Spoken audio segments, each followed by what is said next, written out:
Charmante jeune femme que vous voyez sur l'image a 31 ans.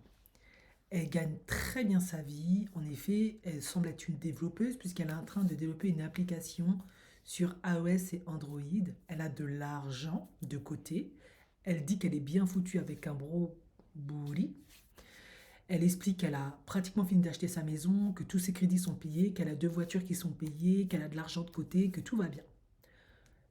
Elle a une personnalité plutôt dominante. Cependant, elle cuisine pas trop, mais elle peut cuisiner quand c'est nécessaire, quand elle a un chéri. Elle explique qu'elle a déjà eu des relations, mais elle n'aime pas qu'on se moque d'elle, donc du coup, elle te laisse seconde chance, mais si tu ne te réussis pas, elle est obligée de se séparer de toi parce que elle n'aime pas qu'on se moque d'elle. Donc vous l'avez compris, elle a plutôt un profil intéressant, c'est une jolie fille, c'est une femme débrouillarde, qui a de l'ambition, qui a de l'argent de côté, c'est pas un problème, et elle dit qu'elle n'a pas d'enfant. Du coup, elle se demande mais pourquoi je suis célibataire. Bon, à 31 ans, pour moi, bon, déjà, c'est pas une course contre la montre. Mais quand une femme, effectivement, vient et se demande pourquoi à 31 ans, malgré tout ce que j'ai, je suis une femme indépendante, machin, etc. Je suis célibataire, j'ai déjà eu des relations, mais mes relations n'ont rien donné. Moi, quand je fais l'anamnèse, ce qui souvent peut revenir le plus souvent, c'est deux choses.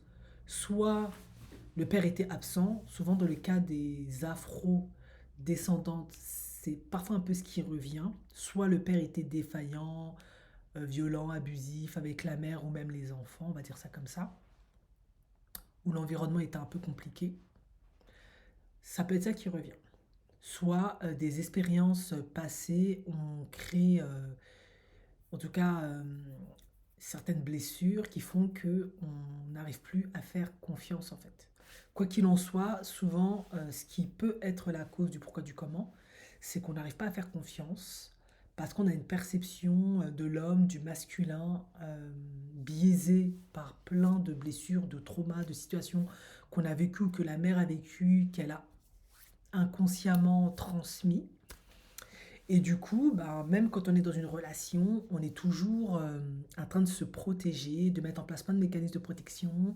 On ne laisse pas la place à l'autre de pouvoir nous aimer, prendre soin de nous. On n'arrive pas à recevoir. Et elle, en fonction de ce qu'elle explique, j'ai l'impression qu'il y a beaucoup de ça chez elle.